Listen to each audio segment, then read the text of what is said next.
britannique qui a été faite sur une cohorte de plus de 11 000 enfants. 3 ans, 5 ans, 7 ans. Dans ce suivi qu'a fait cette équipe britannique, l'équipe de Kelly, ils ont montré qu'à 5 et 7 ans, les enfants qui ont le plus de comportements d'inattention, de déconcentration, des attitudes agressives, des comportements sociaux qui ne sont pas très acceptables, etc., sont systématiquement des enfants qui, à partir de l'âge de 3 ans, ont connu des retards réguliers, des retards de coucher. Ça a été prouvé, ça a été démontré. Donc c'est cette régularité qui est la plus importante. Je peux vous dire que depuis quelque temps, on ne cesse de dire que le sommeil est un problème de santé publique, et tous ceux qui travaillent dessus ne cessent de dire qu'y compris pour les autres, c'est la régularité qui est importante, y compris pour ceux qui ont des troubles du sommeil comme les adultes, on les remet dans un système qui va leur proposer une régularité dans ce rythme veille-sommeil. C'est ça qu'il faut respecter le plus possible. Et finalement, que pendant les grandes vacances, que vous pouvez éventuellement vous octroyer quelques retards, mais 15 jours avant la rentrée, il faut déjà les remettre dans le rythme qui sera le leur pour retourner à l'école. Pourquoi ? Eh bien, tout simplement parce qu'on a constaté que les 4 horloges qui provoquent notre éveil spontané ne bougent pas toutes à la même vitesse. Quand on va se coucher plus tard, on ne bouge que le rythme veille-sommeil. La température, elle a besoin de 8 jours pour bouger. Et le cortisol et la mélatonine, ils ont besoin de 2 semaines. Donc quand vous déréglez votre enfant parce qu'il est en vacances pendant 2 semaines, c'est au bout des 2 semaines qu'il aura tout resynchronisé qu'il faudra revenir à l'envers. Ce qui explique que les 8 jours qui suivent, ils ne sont pas en forme. Forcément. C'est pour ça qu'il ne faut pas dérégler. Parce qu'on a besoin de ce temps-là pour resynchroniser les... Je sais qu'on se dit, mais non, il fait la grasse matinée, il dort plus longtemps le matin. C'est faux. C'est faux, parce que le temps de grasse matinée, c'est un temps vide du point de vue de la qualité du sommeil par rapport au sommeil de nuit. Pourquoi ? Parce que le cerveau, il a calculé le nombre d'heures qu'il reste entre le moment vrai du coucher et ce que sera l'éveil spontané avec le pic du cortisol qui va monter. Il sait quand il va monter le pic du cortisol. Donc il y a moins d'heures. Et comme il y a moins d'heures, on supprime des stades de sommeil. Ce qui explique que, y compris vous, s'il vous arrive d'être en grasse matinée pendant 3 heures, je suis sûre que beaucoup se disent, c'est bizarre, bien que j'ai eu 3 heures en plus ce matin, je suis quand même fatiguée et j'ai même mal à la tête. Ben, c'est complètement explicable. La fatigue, elle vient de ce que les stades de sommeil qui ont été éliminés, ben, c'est surtout les profonds et très profonds, parce qu'il n'y a pas assez de temps, donc vous n'avez pas récupéré physiquement. Et le mal de tête, il vient de ce que vous avez désynchronisé vos horloges. On parle de désynchronisation interne. Exactement comme on a un effet du jet lag, comme les travailleurs à qui on demande de changer de rythme tous les 8 jours, ce qui est le pire déroulement de rythme, c'est le pire, ils sont toujours désynchronisés. Je pense que dans cette salle, il y en est parmi vous qui ont tenté le samedi soir de coucher tardivement leur jeune enfant avec le secret espoir de faire la grasse matinée le dimanche matin. Et puis ça n'a jamais marché. Mais soyez rassurés, ça veut dire que les horloges de vos enfants fonctionnent bien. Parce que c'était normal qu'ils se réveillent à la même heure, puisque son pic de cortisol a sonné l'heure du réveil. C'est comme ça. Donc ça, ce sont vraiment des choses qu'il faut avoir en tête, qu'il faut respecter, qu'il faut savoir faire. C'est pour ça que Guy Vermeil disait qu'en 2001, c'était bien pire qu'en 70, parce que oui, on n'arrête pas, avec le temps qui avance, et soi-disant l'évolution de notre société, de retarder les heures de coucher de nos enfants et de leur supprimer des temps de sommeil. On a constaté qu'ils ont perdu du temps de sommeil sur ces 15 dernières années, ce qui n'est pas tout à fait normal, parce qu'ils sont toujours pareils, les enfants. Ils n'ont pas changé en 15 ans, mais ils vont de plus en plus mal et ils sont de plus en plus fatigués parce qu'ils dorment de moins en moins. Donc il faut absolument récupérer ça. Voilà tous les rythmes biologiques qu'on doit absolument connaître si on veut bien aménager les temps des enfants. Il ne vous aura pas échappé que je vous aurais démontré que le matin n'a jamais été équivalent à l'après-midi. Ça, c'est une erreur qu'on fait. Le matin n'est pas équivalent à l'après-midi.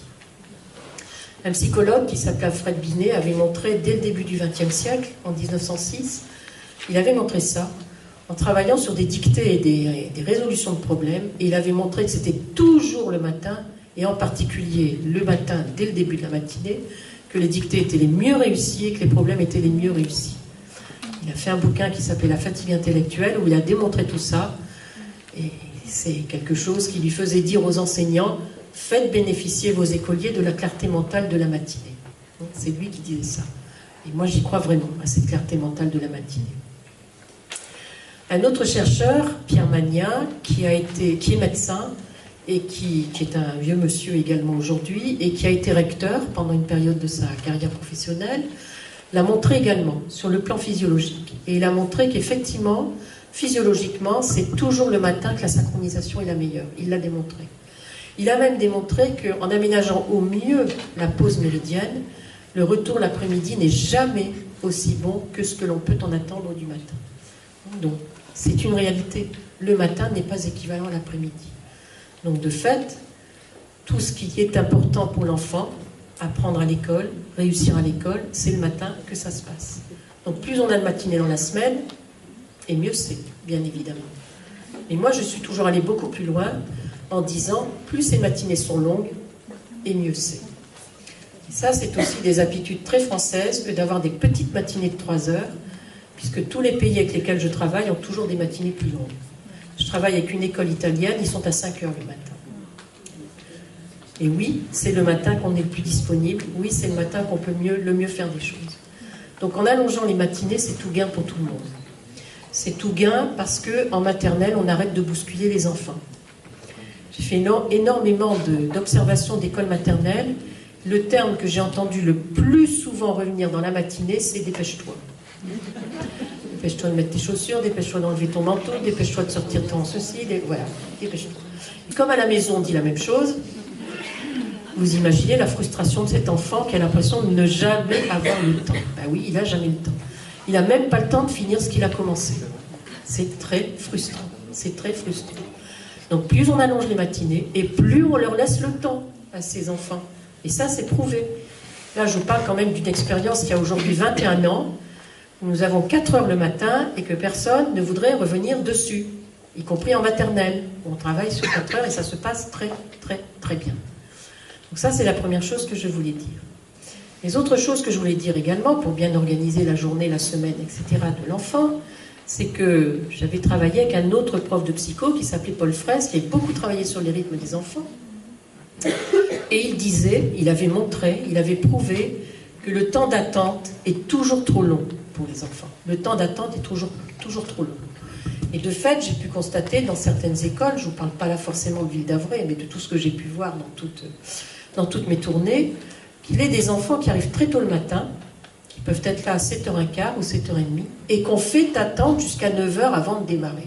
C'est aberrant. C'est vraiment aberrant de les faire attendre 1h30 avant de démarrer. Alors c'est aberrant à plus d'un titre, mais on a essayé de corriger ça. Ils arrivent à 7h30, par exemple, et les parents nous disent on a essayé de lui donner son petit déjeuner, mais ça passe pas. Non, c'est normal. Le réveiller trop tôt pour essayer de lui donner son petit déjeuner, ça ne peut pas passer. C'est pas le bon moment. Donc en fait, ce que j'avais proposé dans les communes qui le font aujourd'hui, c'est qu'ils viennent avec leur petit déjeuner. Et donc, à 7h30, on organise une tablée. Et les enfants sont sur cette tablée, en train de prendre leur petit déjeuner. Et ça se passe super bien. Parce qu'ils le prennent entre 7h30 et 8h, ils ont le temps. Ils ont le temps de manger, comme s'ils étaient à la maison, on ne les bouscule pas.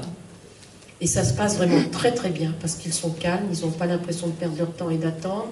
C'est la transition douce entre la maison et l'école.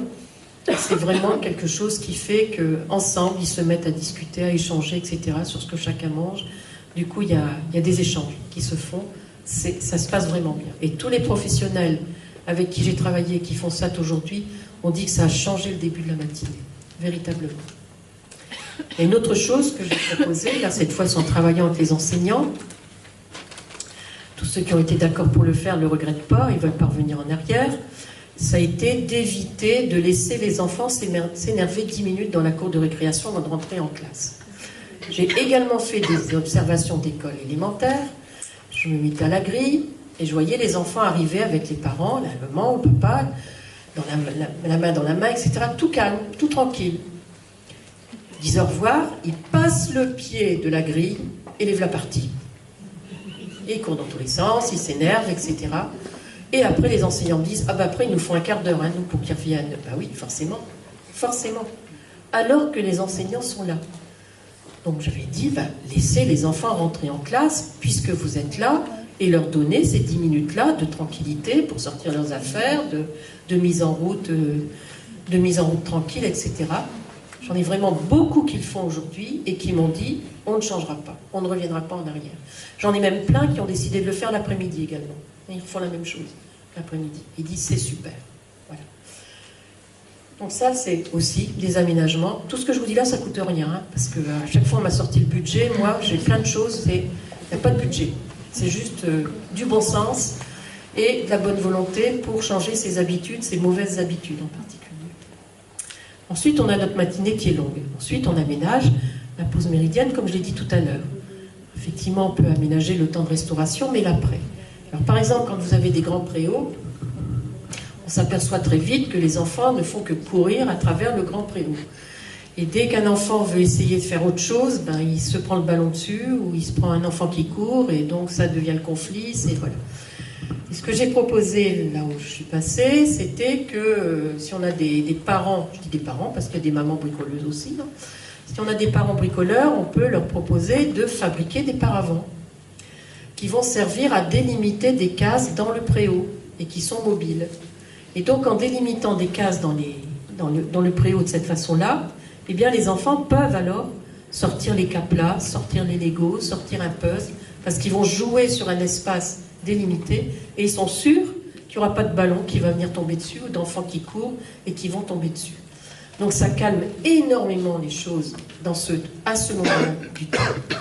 Et plus on a réinvesti également la cour de récréation en dessinant des jeux à l'ancienne, mais pas uniquement pour faire beau, pour apprendre aux enfants à y jouer avec les règles du jeu, plus ça calme ce temps-là. Parce que les enfants, quand ils jouent sur une surface donnée, en petits groupes, sont beaucoup moins énervés que quand ils peuvent courir à travers tout. Et dès lors qu'on a ces lieux qui sont délimités avec des jeux, on a même mis dans des cours de récréation des jeux d'échecs grandeur nature. Et donc on apprend à jouer aux échecs en classe et puis on a le jeu d'échecs dans la cour qui fait que les enfants sont les pièces de l'échiquier, ça se passe super bien. Les enfants adorent. Mais je peux vous affirmer qu'ils sont beaucoup plus calmes et que là, pour le coup, on n'a plus de 85 décibels de bruit de fond dans la cour de récréation. C'est plus du tout pareil. Et on a même des coins où ceux qui ont juste envie de ne rien faire, parce que c'est le bon moment pour avoir cette activité-là, peuvent le faire. Et on a des enfants qui n'ont qu'une envie, c'est de se poser, de rêvasser, de regarder les autres faire, mais tranquillement, sans être bousculés. Eh bien, on peut le faire. Et ça, c'est un travail que j'ai mené avec les animateurs, à leur dire que l'activité ne rien faire, c'est une activité à part entière, parce que c'est fondamental pour les enfants. On est en train de tuer l'imaginaire et la créativité chez les enfants. On est toujours en train de les occuper à quelque chose. Toujours. Alors, quand c'est pas de la techno, hein, avec un jeu vidéo ou autre, c'est autre chose. Mais il faut tout le temps qu'ils aient quelque chose pour s'occuper. Et c'est un drame pour certains adultes, un enfant qui dit qu'il s'ennuie. Moi, j'ai toujours dit, tant mieux pour toi. Parce que c'est du temps à toi, c'est du temps pour toi, c'est du temps que tu vas rêvasser. On doit leur redonner cette possibilité d'avoir ce temps. Et puis une autre petite chose que je voudrais dire aussi, arrêtons de considérer les enfants pour plus grands qu'ils ne le sont. J'ai été très agacée d'entendre tout au long de cette réforme que les maternelles, c'est quand même pas pareil que les plus grands. Et moi je dis l'inverse. Les plus grands, ils ont parfois les mêmes besoins que les maternelles. Ils ont les mêmes besoins de relaxation, ils ont les mêmes besoins de détente. Et ils ont les mêmes besoins parfois de jouer avec des jeux de petits. J'ai une collègue de CM2 qui fait partie de ceux dont je vous ai parlé tout à l'heure, qui maintenant l'après-midi les fait rentrer également 10 minutes avant quand elle est là dans la classe. Elle est en CM2. Elle a ramené de chez elle une chauffeuse qui se déplie. Et peu après avoir installé ça, elle m'a dit, ce qui m'a beaucoup étonnée, c'est que j'en ai tout le temps 5 ou 6 qui vont déplier cette chauffeuse et qui se mettent dessus avec une BD, mais il y en a pas mal qui ferment les yeux et qui se posent véritablement. Et puis elle avait dit à ses élèves, c'est votre temps à vous, hein. Faites ce que vous voulez, vous pouvez aller piocher tout ce que vous voulez, tout ce qui vous fait envie, c'est votre temps à vous. Et à sa grande surprise, plus des 2/3 des élèves sont allés rechercher les perles et la pâte à modeler. Et le seul fait d'autoriser ces enfants d'avoir une activité dite de petit leur faisait un tel plaisir qu'ils étaient calmes, tranquilles, se détendaient, et après on pouvait démarrer calmement l'après-midi. Donc ça, c'est des choses aussi qu'on doit avoir en tête, à arrêter de vouloir qu'ils soient toujours plus grands qu'ils ne sont, et pas considérer que je le dis aussi par rapport à des enfants plus jeunes. Hein. Quand j'ai j'ai des outils que j'utilise avec les enfants de maternelle pour leur apprendre à repérer si on est fatigué, si on est capable de faire attention, etc. C'est des petits outils qu'on a fabriqués dans mon équipe de recherche. Ils comprennent très bien. Et j'en ai un en particulier où on a fait en petit dessin un enfant qui est la tête posée sur sa table en train de se reposer, de dormir, et un autre qui est en train de faire du trampoline. Et donc il m'est arrivé d'avoir des enfants de 4 ans et demi couchés sur leur table, posant la bouche, et il me montre celui qui fait du trampoline. Quand je lui dis à qui tu ressembles le plus là, quel est le plus, il me montre celui qui fait du trampoline. Alors très étonné, je lui dis, t'es en train de faire du trampoline là, et t'es prêt à faire... Non, me dit-il. Je lui dis, pourquoi tu me montres celui-là? Et la réponse que j'ai eue à plus d'une reprise, ça a été, parce que je suis grand, j'ai pas le droit de dire que je suis fatigué. Donc faisons un peu attention à ce qu'on dit parfois aux enfants, parce qu'ils prennent tout au premier degré, et à force de leur dire t'es grand, t'es grand, t'es grand, et ben il finit par plus oser dire qu'à un certain moment, il aurait besoin qu'on se rappelle qu'il est un peu petit, puis qu'il a besoin de se reposer, etc. Et puis en fait, autre chose encore que j'ai apprise de Paul Fraisse, c'est que pour qu'un enfant puisse s'intéresser véritablement à quelque activité que ce soit, il faut qu'elle ait une certaine durée, cette activité. Quand elle est trop courte, c'est impossible pour lui de s'y impliquer et de véritablement s'y intéresser. Et enfin, Paul Fraisse avait démontré également qu'une des sources de fatigue importantes des enfants, c'est l'émiettement de ces temps. Plus on émiette ces temps dans une journée, plus il y a des transitions, plus c'est une source de fatigue. Donc évidemment, ça c'est des choses que j'avais essayé d'éviter dans les propositions d'aménagement et d'organisation que j'ai faites, dans les communes qui les ont appliquées depuis 2014. On a joué sur tout ça. Donc l'accueil du matin, la matinée plus longue, en travaillant beaucoup avec les enseignants pour leur faire comprendre que matinée plus longue ne voulait pas dire plus de maths et de français le matin. D'abord parce qu'on n'apprend pas à lire, écrire et compter qu'en maths et en français, que les autres matières sont justement importantes pour montrer qu'on a compris ce que l'on a appris et qu'on l'applique bien dans les autres matières. C'est ça l'intérêt des autres matières. Mais quand on a des matinées plus longues, bien au contraire, on va introduire toutes ces matières qu'on considère souvent comme secondaires. Donc on fait de la musique le matin, de l'EPS, des arts plastiques, de la langue vivante, etc. Le gros intérêt d'utiliser ces matières-là sont des matières qui font appel à la créativité, qui font appel à la motricité, et qui sont donc des matières sur le plan du coût cognitif différentes. C'est pas les mêmes choses, c'est pas la même chose. Ça donne souvent des temps de respiration aux enfants. Et finalement, on joue sur des alternances pédagogiques. On fait un moment de matière très abstraite et on va faire suivre par une matière où on fera appel à la créativité. Et puis on viendra à une matière plus abstraite, etc.